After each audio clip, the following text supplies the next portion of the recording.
everything they could to stay on top. And then Tom saw the salary cap issues.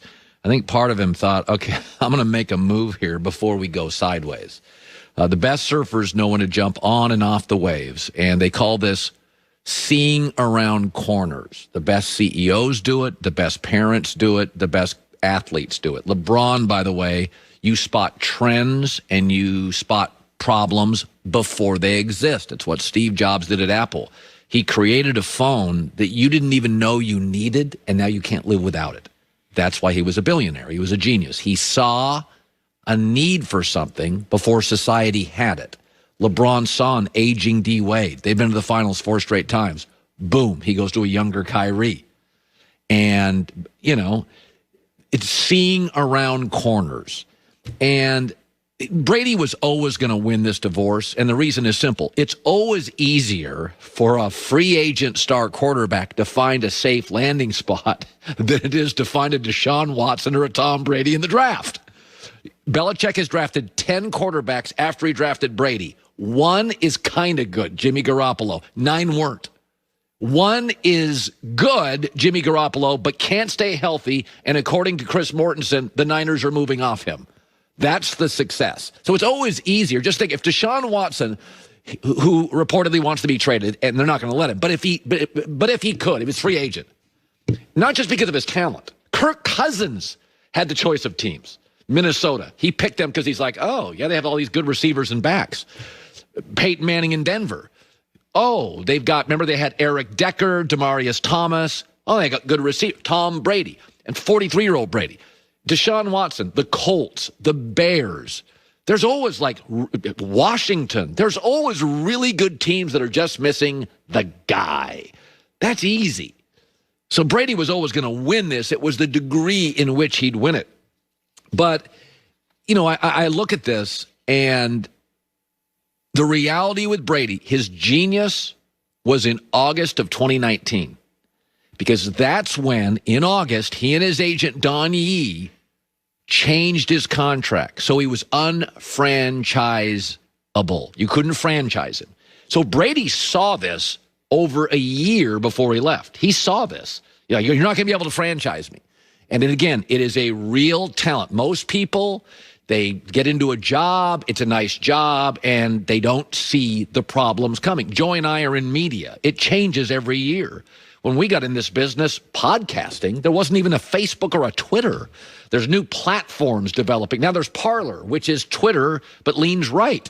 That's happened in the last year. So it's a constant move toward which platform's growing, which platform's shrinking. That's not that we're smart. It's almost like you have to. If you don't watch and see around the corners, your stuff dries up real fast in this business.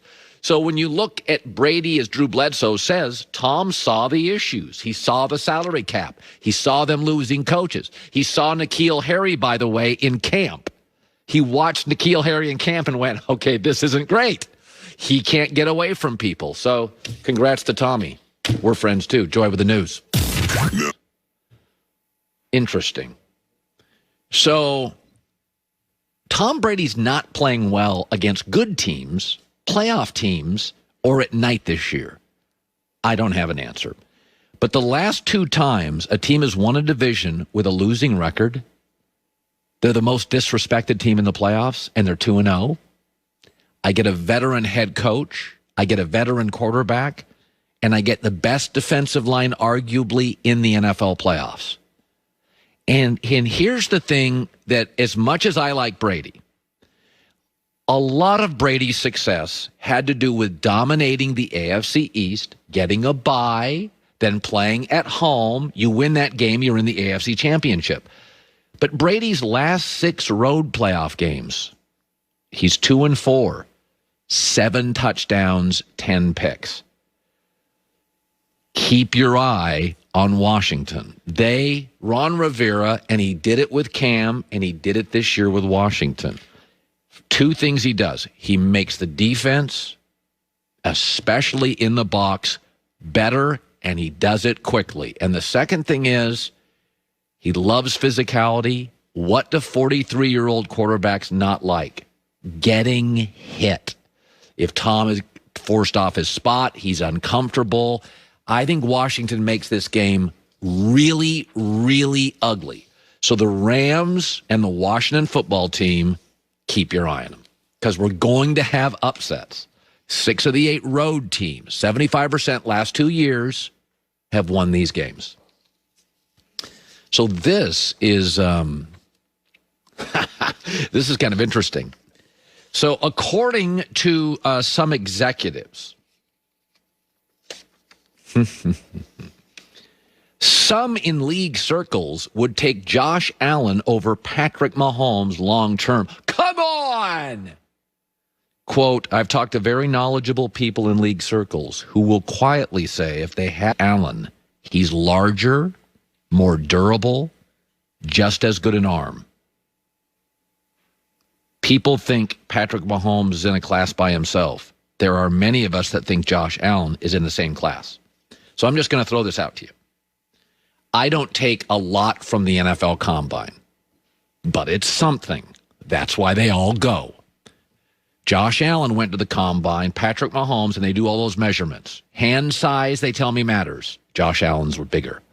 Quarterback ball velocity, Allen. Height, Allen. 40-yard dash, Allen. Vertical leap, Allen. Arm strength, they're both great. Let's not quibble over who's smarter, Jeff Bezos or Elon Musk. They're both fine. Josh Allen went higher in the draft. But the difference is how they entered the league. So the way Mahomes entered the league was very much like Aaron Rodgers. He got to sit and watch some football. He was behind a winning veteran quarterback.